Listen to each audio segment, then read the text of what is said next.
Hebreos capítulo 11, verso 6.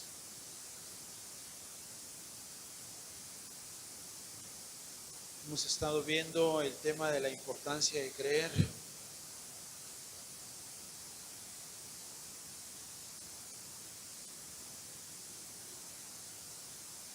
Amén.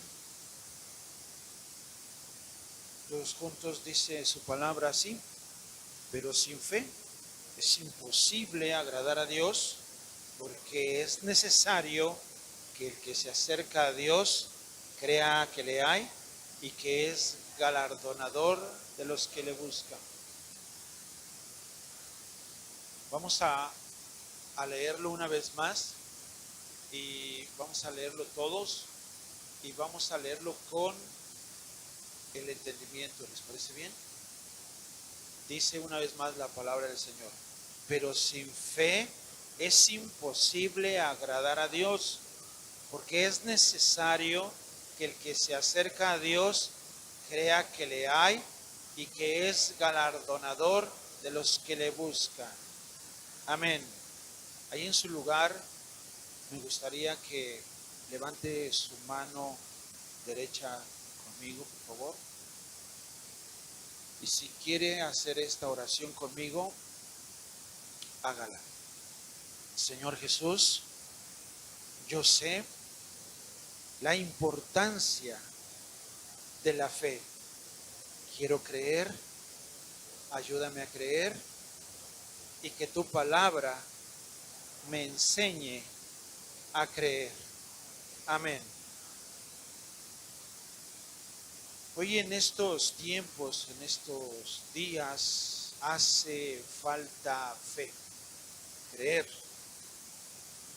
Hay mucha carencia porque estamos tan acostumbrados a querer ver para creer. Hay o ha habido muchas mentiras, fraudes, entonces se va acabando la fe. Perdemos el enfoque, perdemos la fe. Y cuando esto se va terminando, entonces empezamos a fallar. Cuando vemos la importancia de la fe es que quisiéramos creer que si la fe se pudiera comer o beber o untar o vestir, así lo haríamos, como si fuese una prenda. Pero la fe no es nada de eso. La fe es mucho más que un vestido, un alimento o una bebida. La fe en realidad es el transporte que te va a llevar a áreas en donde tú no puedes llegar, en las áreas imposibles.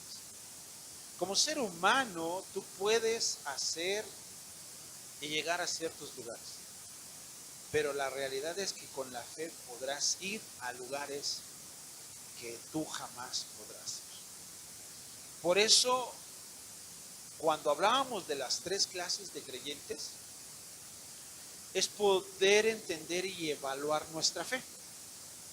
Si evaluamos nuestra fe y nos medimos con estos creyentes, deberíamos de pensar qué tipo de creyente soy. ¿Me convenzo por lo que veo y creo? ¿O digo que creo, pero mis actos están siendo todo lo contrario? ¿O verdaderamente creo y sigo a Jesús? Porque eso es creer.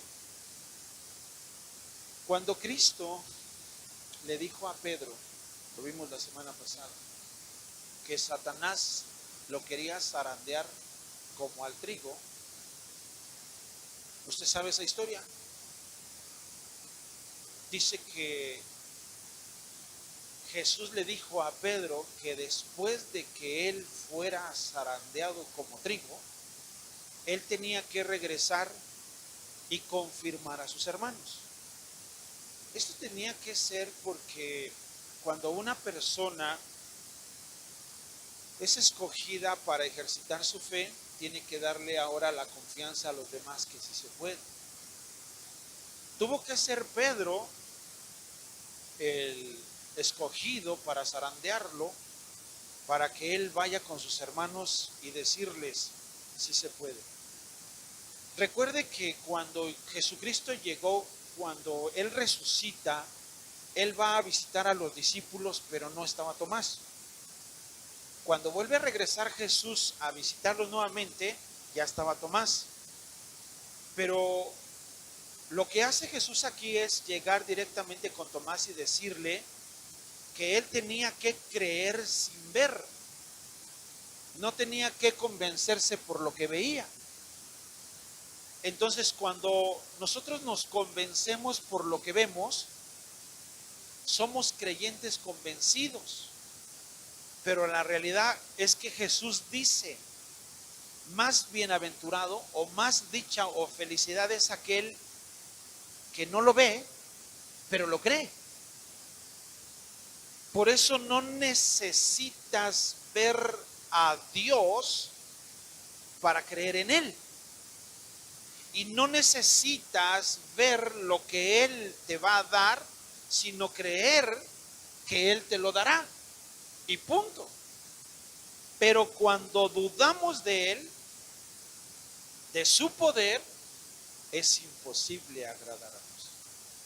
Ahora, me voy a acercar a Dios, pero tengo que acercarme y tengo que creer que Él existe, que le hay, y que Él es el galardonador de los que le buscan. O sea, es Dios el que galardona a aquel que le busca. Entonces, cuando tú le buscas, Dios te galardona, Dios te da el premio, y tú lo empiezas a ver porque lo estás buscando, y porque le puedes decir a Dios: mira, no te veo, no te siento, pero ayúdame a creer. Ayúdame a creer que tú estás ahí, ayúdame a creerlo. ¿Por qué? Porque Santiago decía que los demonios creían, pero ellos no son salvos, no se van a salvar. Por eso es la importancia de la fe. Cuando Cristo le dijo a Pedro que lo iban a zarandear como trigo, pero después de que lo zarandearan como a trigo, Cristo le dice a Pedro: ahora tienes que ir y confirmar a tus hermanos. Y es ahí cuando Pedro niega a Jesús. Es ahí cuando Pedro se convierte verdaderamente. ¿Por qué? Porque Pedro se había arriesgado a salir de la barca. Pedro había hecho algunos desafíos, pero es ahí donde verdaderamente Pedro se convierte en cristiano. ¿Cuándo? Cuando negó y se dio cuenta que lo había negado. Lloró amargamente. Aunque Pedro lo veía, sí se animaba a caminar. Sí. Pero es ahí donde él reconoció su error y lloró amargamente. Y es ahí cuando él se levanta y empieza a predicar la palabra de Dios. Por eso debemos de entender lo que dice el apóstol Pedro, que es uno de nuestros actores o representantes que estamos viendo en la importancia de creer. En la primera carta de Pedro, capítulo 1, verso 6, él escribe esto. Él siendo un hombre probado, él siendo un hombre desafiado, un hombre que caminó con Cristo, fue desafiado, fue retado, también él se animó a caminar sobre el mar. Él se animó a hacer muchas cosas.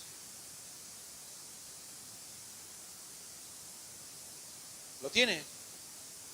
Primera de Pedro, capítulo 1, verso 6, él dice en su carta: en lo cual vosotros os alegráis, aunque ahora por un poco de tiempo, si es necesario, tengáis que ser afligidos. 7. Para que sometida a prueba, mucho más preciosa que el oro, el cual, aunque perecedero, se prueba con fuego, sea hallada en alabanza, gloria y honra cuando sea manifestado Jesucristo. 8. Fuerte: a quien amáis, ¿qué? en quien creyendo, aunque ahora ¿qué? Os alegráis con gozo inefable y glorioso, obteniendo el fin de vuestra fe, que es la salvación de vuestras almas. Eso es. Son las palabras de Pedro. Jesús le dijo a Pedro: vas a ser zarandeado como un trigo, pero terminando de ser zarandeado, quiero que vayas y confirmes a tus hermanos. Ahora él tiene que confirmar a sus hermanos, a mostrarles que verdaderamente sí se puede. Y que verdaderamente hay un Dios que aunque no vemos, le creemos. Y es aquí donde el apóstol Pedro es probado en diversas pruebas. Por eso él dice que la fe es probada en fuego. Es difícil. Las circunstancias, los retos, los desafíos, hay que creer, hay problemas. Y los problemas duelen, nos lastiman, pero no dejamos de creer. Nos critican, nos señalan, nos difaman, pero no hay que dejar de creer. Cuando tu fe es probada, tienes que ver lo que está diciendo. Jesús era el maestro y le estaba enseñando a Pedro.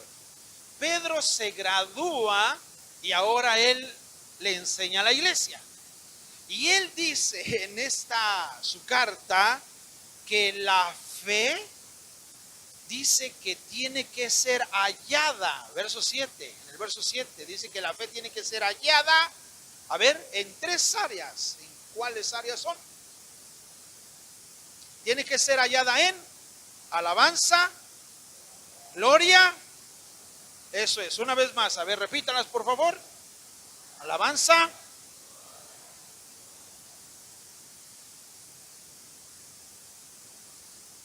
número 1, tu fe tiene que ser hallada en 3 áreas.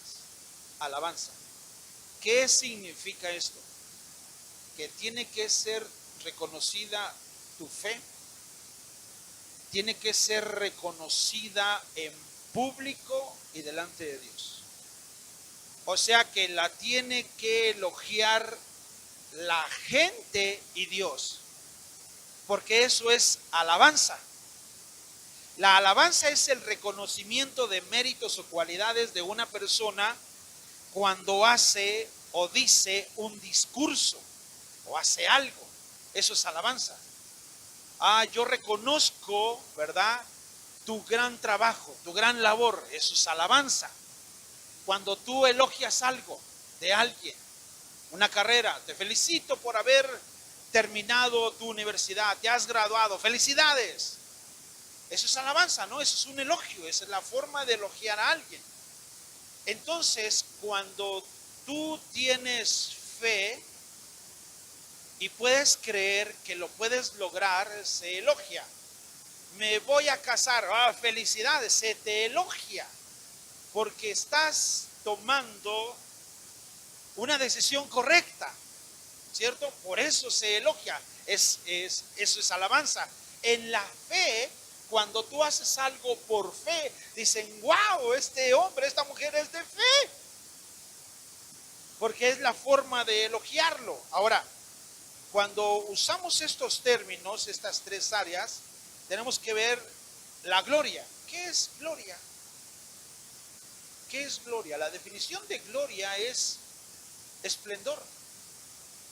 Y mire esto, es fama y es grandeza.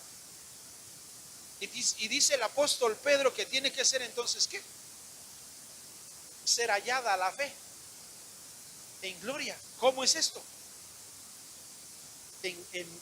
Es que te tiene que reconocer. O sea, tu fe se hace pública ante las demás personas, y quieras o no, o sea, cuando empiezas a creer, quieras o no, van a mencionar tu nombre. O sea, aunque digas: no anden diciendo nada, Jesús se los dijo. Mira, te voy a sanar, pero por favor, cállate. Y le digo: oye, ¿a quién te sanó a ti? Jesús. ¿No?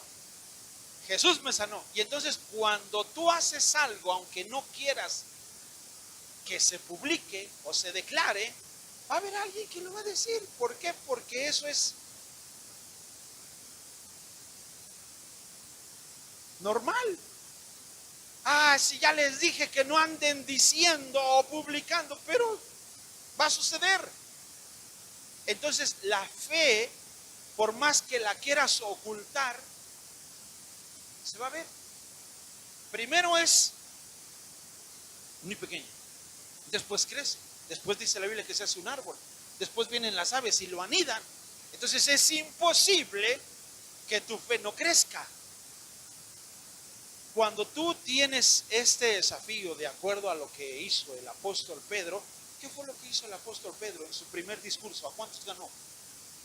3,000. ¿Qué fue lo que hizo Pedro cuando dice que él caminaba y solo su sombra tocaba a quién? Entonces, ¿se hizo famoso o no se hizo famoso?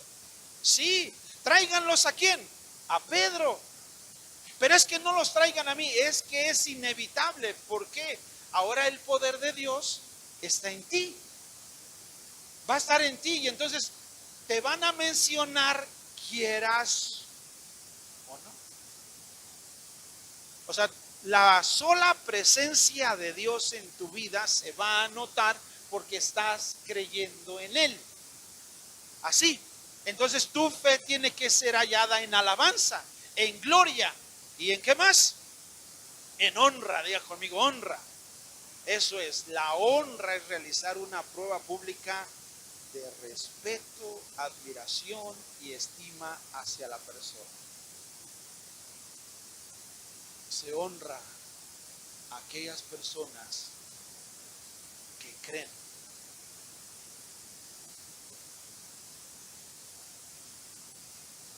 Un poco tardado, se está digiriendo. ¿Sí o no? Eso es honrar. Por ejemplo, ustedes que reconocen a Dios como su proveedor, ustedes le honran. Honra a Jehová con tus bienes. Cuando tú no honras a Jehová con tus bienes, tú no lo reconoces como tu proveedor. Tú no le das a Dios, tú no lo estás reconociendo a Él como tu proveedor. Tú te ves a ti mismo por tu esfuerzo, por tu sudor. Yo lo conseguí porque yo lo hago, mis manos lo hacen. Mira, si Dios te lo quita, lo hace y te hace entender por la buena y lo hace Dios. Cuando nosotros reconocemos a Dios no hay necesidad nada de eso, porque sabes que Él es tu proveedor. Por eso cuando una persona batalla en dar, no es el problema la persona, sino el problema que tiene en su corazón con Dios. Por eso cuando es hallada tu fe en alabanza, gloria y honra, entonces una persona va a reconocer tu trabajo. Cuando no reconocen tu trabajo, no te honran. Uno como padre, honra a tus padres para que te vaya bien en esta tierra, seas de larga vida en esta tierra. ¿Por qué los honras a tus padres? Porque los reconoces su trabajo, reconoces su labor. Por eso se honran, ¿cierto o no? Cuando tú honras a una persona desconocida, reconoces su trabajo, su fe, su dedicación. Un profesor, a alguien de la familia, y se reconoce. Entonces, Pedro hace el reconocimiento y él precisamente él dice que la fe tiene que ser hallada en esas tres áreas. Ahora, si tú evalúas tu fe y si estás practicando tu fe tiene que ser hallada de esta forma. Pregunta número 1: ¿te elogian por las cosas que haces? Ok, muy bien. ¿Estás creando buena fama o mala fama? Porque la gloria es la fama. La gloria es la fama. Es el resplandor. Dice que cuando estaban apedreando a Esteban, él vio la gloria de Dios, su esplendor, su fama. O sea, él lo vio y dijo, wow, estoy viendo al Señor. ¡Qué hermoso! ¿Cierto o no? Entonces, cuando alguien te ve tú, o sea, ve tu buena fama, tu mala fama. No, es que esta persona, no te juntes con él, mala fama. O buena fama. ¿No? Hay gente que prohíbe a sus hijos a juntarse con cristianos, no sé por qué. No sé si por buena o mala fama, pero hay gente que prohíbe a juntarse con cristianos.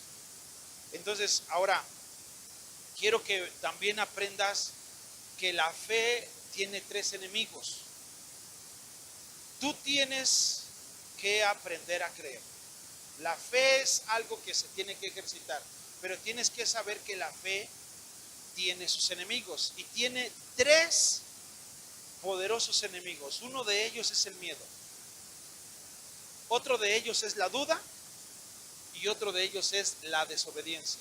Mira, en la Biblia encontramos muchos ejemplos de personajes que tuvieron miedo. Por ejemplo, Elías. ¿Qué hizo Elías? Elías era un hombre de fe. Hizo que no lloviera por 3 años y no llovió. Desafió a los profetas de Baal en el holocausto. Hizo que descendiera fuego y quemara el holocausto. Pero una sola palabra de una mujer de amenaza lo atemorizó. Se escondió en una cueva y ya no quiso salir. La fe tiene sus enemigos. Entonces, cuando la fe pierde ese efecto por el miedo, ¿qué hace el miedo? Nos paraliza. Entonces, encontramos varios tipos de miedo. Por ejemplo, el miedo real. Esto surge cuando tú estás en algún lugar y es el supuesto mecanismo de defensa por algo real. Por eso surge el miedo. No sé si alguien le tiene miedo a los ratones o a las ratas. ¿Ves un ratón? ¿Quién se paraliza? ¿Tú o el ratón? Si el ratón te tiene miedo, se va a paralizar, ¿cierto o no? Pero si tú le tienes miedo, ¿sí o no? Y dice en la Biblia que los hombres de fe taparon boca de leones, no de ratones. Entonces ahora, cuando tú ves a un perro y está echado, el perrito está echado, pero nada más de verlo, te da miedo. Ese es el miedo real.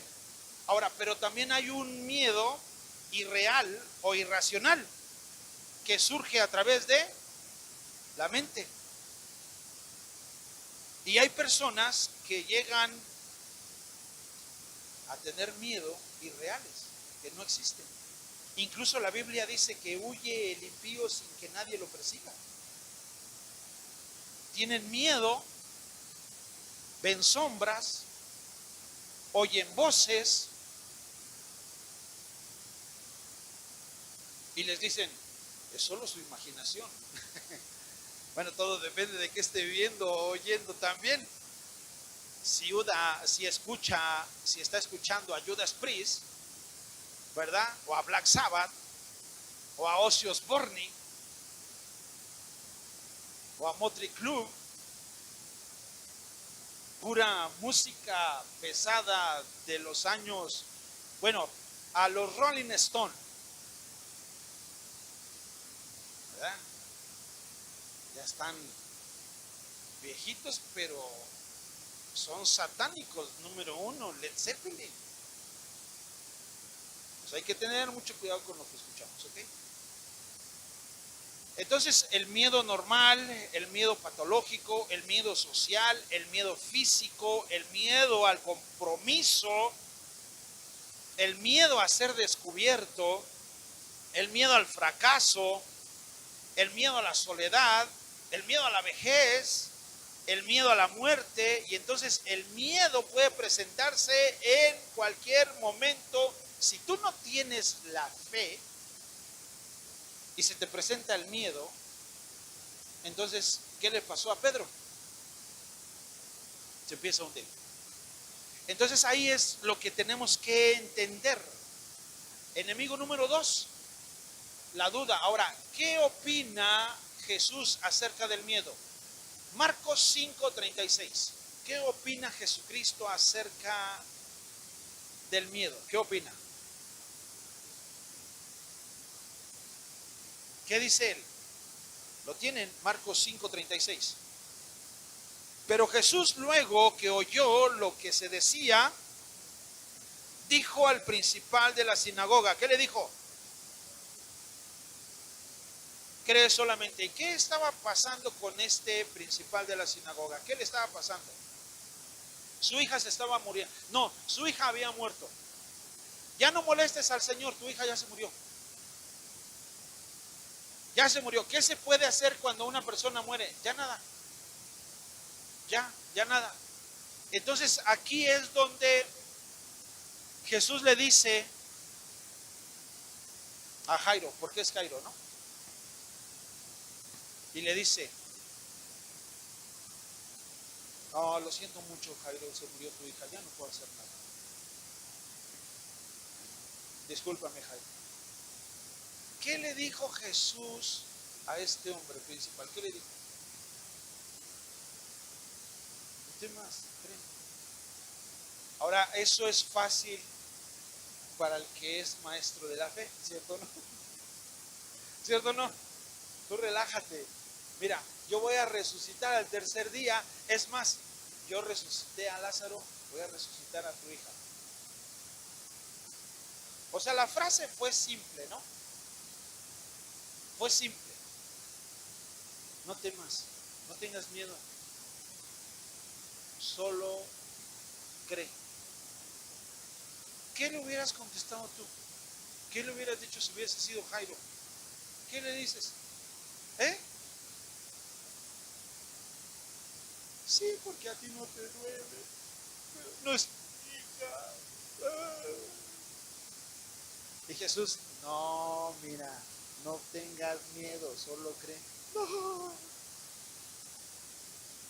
¿Qué le dijo Jesucristo a las hermanas de Lázaro cuando Lázaro ya había muerto y ya habían pasado 4 días, iban camino a resucitarlo?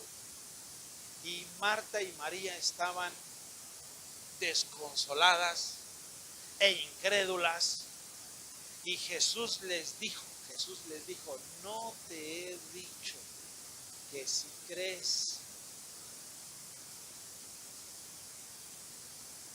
no te he dicho que si crees verás la gloria de Dios. Por eso la fe tiene sus enemigos, y cuando el miedo te invade,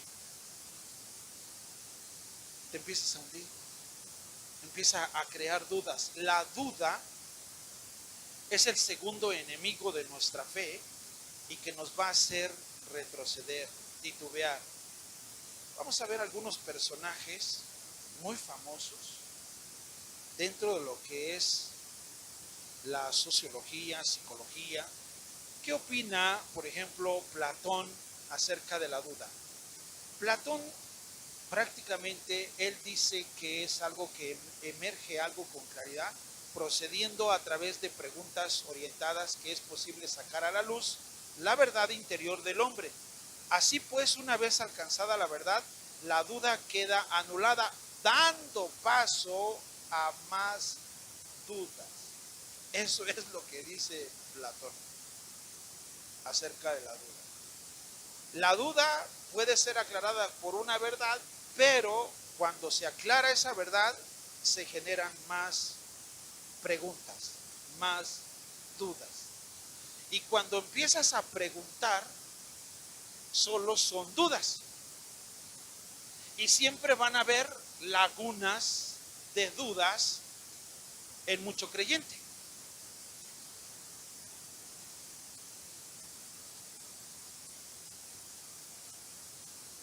¿Quién tiene dudas de lo que estoy predicando? Nadie, mire. Excelente. Pastor, tengo una duda. Ah, ok. ¿Se pueden aclarar las dudas? Sí, por supuesto que sí. Por eso tiene uno que aclararlas. Ahora, si no crees la aclaración y especialmente que viene a través de la Biblia, te quedarás con tus dudas. Y eso será un enemigo para tu fe. Porque recuerde que la Biblia no es un libro de lógica. No lo es. En muchas cosas que hizo Jesucristo no se va a encontrar. ¿Cómo fue que caminó Jesús sobre el mar? ¿Cómo fue? ¿Cómo sucedió?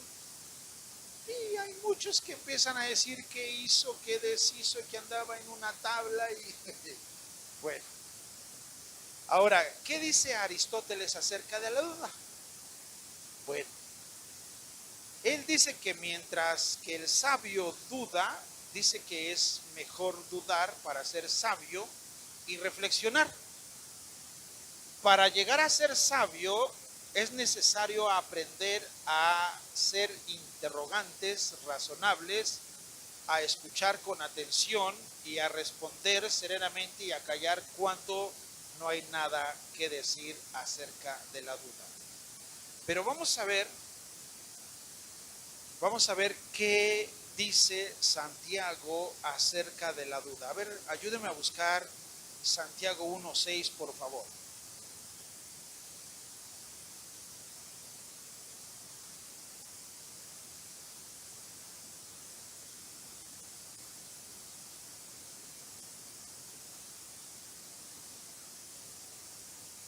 ¿Qué dice Santiago 1:6? Pero pida ¿qué? Con fe.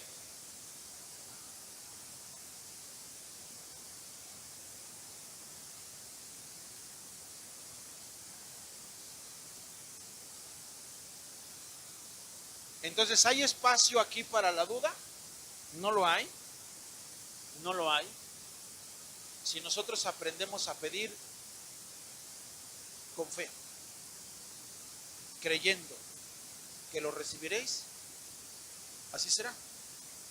Porque tienes que aprender a creer. Cuando hay duda, no lo vas a recibir.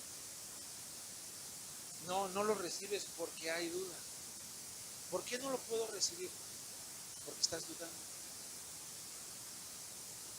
Estamos aquí. Eso es. Ahora, estamos viendo estos tres enemigos que surgen y hay algo que va acompañado de estos dos enemigos, es la desobediencia. Y la desobediencia es algo que se origina a través de los dos primeros, el miedo y la duda. Porque cuando hay miedo y hay duda, ya no lo hago, ya no obedezco. Entonces, la palabra desobediencia viene de una palabra latina que significa obedientia. Así, obedientia. Es una cualidad de que se escucha y cumple un mandato. Cuando esto es lo contrario, se añade el des. Y por eso es desobediencia.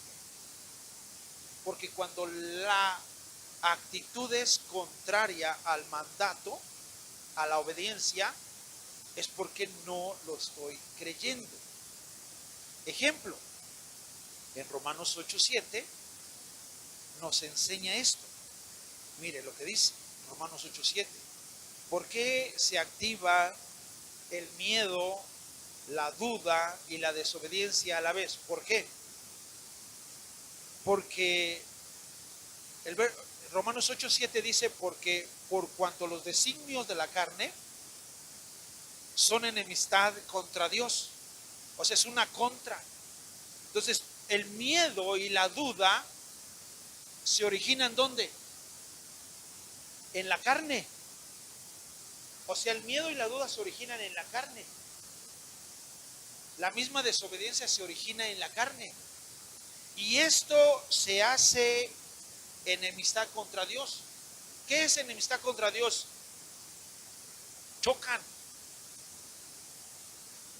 Si yo humanamente pienso en unas lógicas de lo que Dios dice y de lo que Dios hace, choca. Choca mucho humanamente lo que pienso acerca de lo que Dios dice. Porque recuerden que Dios parece que va en sentido contrario y nosotros en el otro sentido opuesto. Por eso a veces no entendemos a Dios. ¿Por qué? Porque esto se origina ¿en dónde? En la carne. Dice, por cuanto los designios de la carne son enemistad contra Dios, porque no se sujetan a la ley de Dios, ni tampoco pueden. Y los que viven según la carne no pueden agradar a Dios. ¿Por qué? Porque buscan una lógica. Sin fe es imposible agradar a Dios, porque el que se acerca a Él tiene que creer que Él existe, que le hay, y que es galardonador de los que le buscan. Pero mi carne, si empieza a dudar y empieza a tener miedo, no lo va a hacer. Acércate a Dios. No. Ora a Dios. No. Lee la palabra. No. ¿Por qué? Porque está en la carne.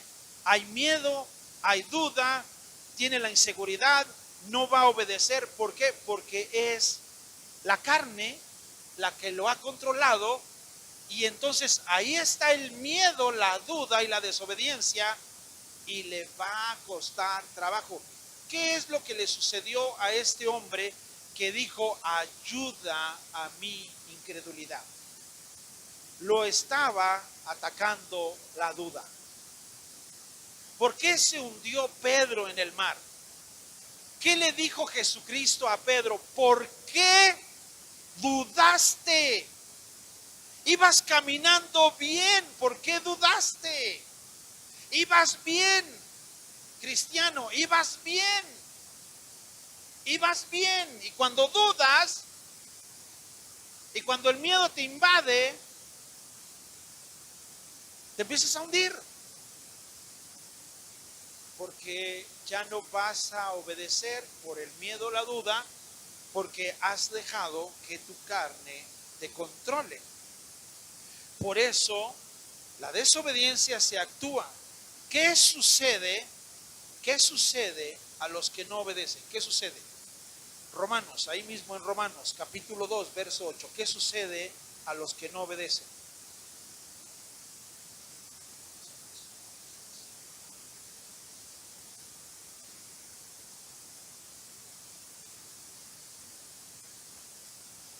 Pero ira y enojo a los que son contenciosos y no obedecen a la verdad, sino que obedecen a la injusticia. Santo. Dios es tan real, que deja a cada uno con su libre albedrío, tome sus decisiones. Dios le da leyes y le da mandamientos al ser humano para que haya una moralidad. Pero cuando el ser humano toma sus propias decisiones, mira, ira y enojo. ¿Qué significa la ira? ¿Qué significa cuando un padre se llena de ira y que sus hijos no obedecen? ¿Qué pasa cuando los padres se enojan y sus hijos no obedecen? ¿Qué pasa? ¿Qué sucede? ¿Qué sucede? ¿Qué sucede cuando tu papá se enoja cuando no le obedeces? ¿Qué sucede? Te va a llamar la atención. ¿Qué sucede cuando un hijo no quiere someterse a los mandatos de sus padres? Toman decisiones, ¿cierto? Malas decisiones. Los padres, muchos padres dicen, esta es mi casa, este es mi techo, estas son mis reglas. Y entonces los hijos dicen, pues quédate con tus reglas y quédate con tu techo, quédate con tu casa, yo me voy. Pero sufren las consecuencias. Ira y enojo, ¿a quiénes? A los desobedientes, les va mal. Les va mal. Las personas les puede ir muy bien cuando se someten, cuando son obedientes. ¿Y sabe desde dónde inicia eso? Desde que son pequeñitos. El niño tiró los juguetes, el niño tiene que recoger los juguetes. Si no le enseña desde niño a recoger sus juguetes, ese niño pensará que él los tira y usted los recoge. Ese niño va a hacer algo malo y usted va a arreglar ese algo malo que él hizo. Ese niño va a hacer algo malo y usted va a ir a defender a ese niño, porque así fue enseñado. Pero si usted le enseña desde niño a obedecer, crecerá obedeciendo. Hebreos 2:2. Mira lo que dice, qué sucede a los que no obedecen. Hebreos 2:2. Porque si la palabra dicha por medio de los ángeles fue firme y toda transgresión y desobediencia recibió justa retribución. Ahora, si tú estás haciendo las cosas bien, por supuesto que se notará. Y vendrá alabanza, gloria y honra a tu vida. Pero si no estás haciendo las cosas bien, te estás metiendo en problemas, en graves problemas. O sea, la Biblia no solamente se escribe por escribirse. Tan solo en los 10 mandamientos encontrarás 8 no. No. No matarás, no hurtarás, no desearás la mujer de tu prójimo. Así dice, ¿no? Y solamente hay 2 órdenes para hacer. Guarda el día de reposo. No te dice, no te congregarás. No dice así. Dice, guarda el día de reposo. Santifícalo, apártalo. Ese es un día especial, apártalo. Y el otro es, honra a tu padre y a tu madre para que te vaya bien y seas de larga vida en esta tierra. Cuando tú haces eso, te va muy bien. Cuando tú te rebelas contra eso y los ves, los 10 mandamientos como no, no me congregaré, no honraré a mis padres. No, Señor, no. Tú haz lo correcto, mira, y Dios te guarda y te bendice. Por eso la fe tiene sus enemigos también. Y los enemigos son silenciosos. Los enemigos te van a atacar. Todo enemigo es muy silencioso. Los obedientes, las personas obedientes, hacen esto. 2 Corintios 10:6. ¿Qué hacen las personas obedientes? ¿Qué es lo que hacen las personas obedientes? Vamos a ver qué dice el apóstol Pablo, 2 Corintios 10:6. Dice que estas personas obedientes, dice, y estando prontos para castigar toda desobediencia, cuando vuestra obediencia sea perfecta. Cuando tú empiezas a obedecer, tú castigas tu desobediencia. ¿Por qué? Porque estás aprendiendo a creer. Te sales de la barca y empiezas a caminar. A lo mejor te hundes, pero ahí está el Señor para sacar. No dejes de caminar. No te regreses a la barca, sigue caminando. Él está ahí. Él está en los problemas. Él te va a sacar, Él te va a liberar. Pero tienes que aprender a creer en lo que Él está diciendo. La Biblia dice, honra a Jehová con tus bienes. Proverbios capítulo 10, ¿no? Honra a Jehová con tus bienes y con las primicias de todos tus frutos. ¿Cuál es la recompensa? Y serán llenos tus graneros. Ahora, tú dices, yo no creo eso. Entonces, ¿por qué no lo crees? Porque dudas de eso. Tú no lo haces, lo dudas y no se lo das. Dudas, no se lo das, no lo haces, y entonces los graneros están vacíos y solamente tienes lo que necesitas. ¿Sí? Porque Dios hace salir su sol sobre buenos y malos. Y te toca algo porque Dios es bueno. Pero al que le va mejor es al obediente. Entonces, cuando tú castigas la desobediencia, empiezas a obedecer. Entonces, dentro de lo que es cuando hablamos de sanidades, tienes que aprender a creer. Tienes que aprender a creer a que eres y vas a ser o serás sano. La Biblia nos dice que por la llaga de Cristo somos o seremos sanos. Somos. Entonces, ¿cómo te tienes que ver? Sano, porque es al instante, no es en un futuro, es al instante. ¿Y cómo te ves? ¿Y cómo te sientes? La realidad. O sea, ¿cuál es tu realidad? Pues, ¿cuál es tu realidad? ¿Te sientes, te ves enfermo? ¿O te sientes enfermo? ¿O te ves sano? ¿Te ves sano? Y la realidad es esta, que cuando tú obedeces eso sucede. Porque tienes que aprender a creerlo. ¿Y qué tienes que hacer? Pues creerlo.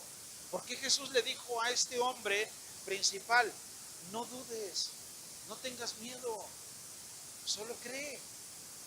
O sea, para Jesús es algo fácil. Y para nosotros eso es, ay no, qué difícil será. Pero para Él es fácil. Ahora, quiero cerrar con 2 versículos más. Pero quiero que los tengas en cuenta estos versículos toda tu vida. En Romanos capítulo 1, verso 17, quiero que los tengas en cuenta.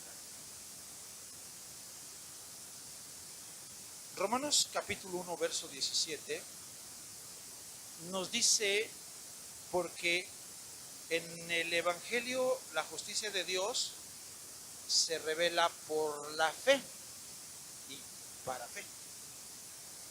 Como está escrito. A ver, léalo fuerte. A ver. Levanten la mano los justos. Eso es. A ver. Los demás que no se creen justos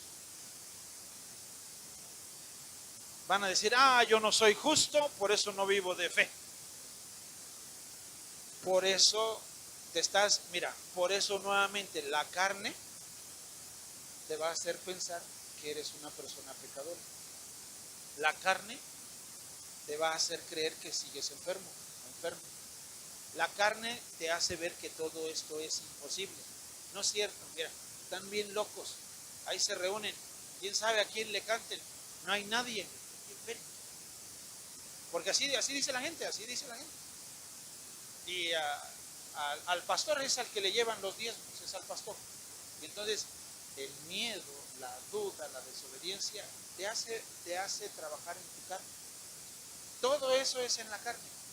Porque todo lo que se hace para poder honrar y glorificar el nombre de Dios es a través de la fe. Déjame volver a leer este texto porque este texto me encanta a mí. Dice, porque en el Evangelio la justicia de Dios se revela por fe y para fe. O sea, esto es que Dios te lo está dando porque está creyendo que tú puedes salvarte. Ahora, y Él deja que tú ejerzas tu fe creyendo que te puedes salvar solo por esa gracia. ¿Cómo? Sin hacer nada. O sea, esto se revela así. Dios dice, yo creo que tú te puedes salvar de esta forma, esta es mi gracia. Ahora tú créelo. Entonces, cuando tú lo dudas, estás dudando de Dios.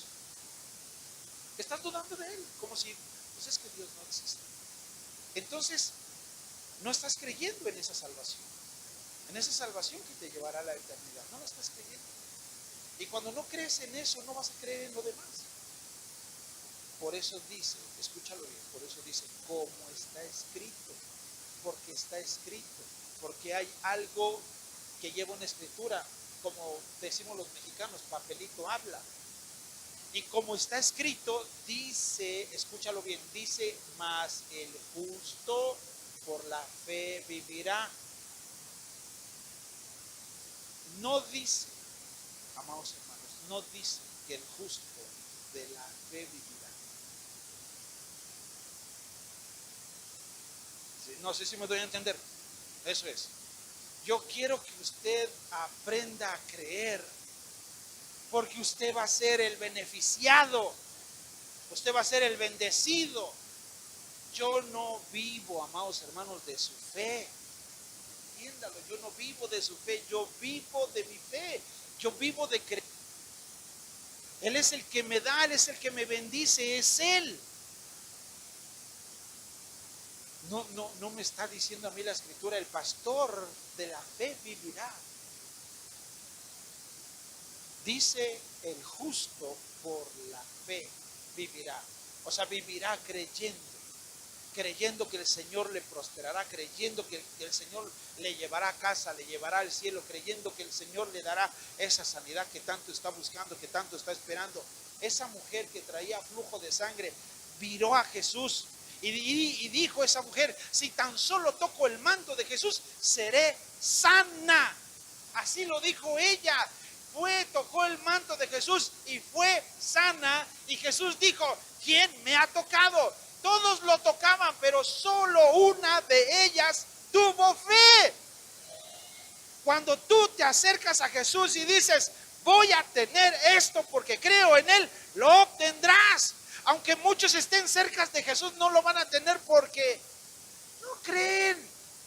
Y si tú crees, lo vas a obtener.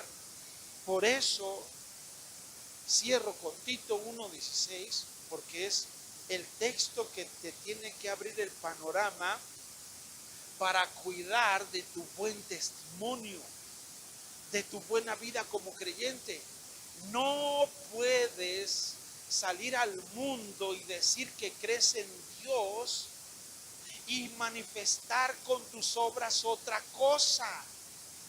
Dice en Tito 1:16 que profesan conocer a Dios, pero sus hechos lo niegan, siendo abominables y rebeldes, reprobados en cuanto a toda buena obra. Son rebeldes, hablan mal del pastor, hablan mal de los hermanos, hablan mal de la iglesia, hablan mal de todos. No, yo sí amo a Dios, me reúno en mi casa, leo mi Biblia, pero no, a mí me caen bien mal los pastores. Dicen cada palabrota, dicen mentiras, dicen chismes, ven pornografía, andan haciendo cosas malas y profesan conocer a Dios. Por eso es correcto y sano que si usted dice que profesa conocer a Dios, los hechos tienen que ver de diferentes formas.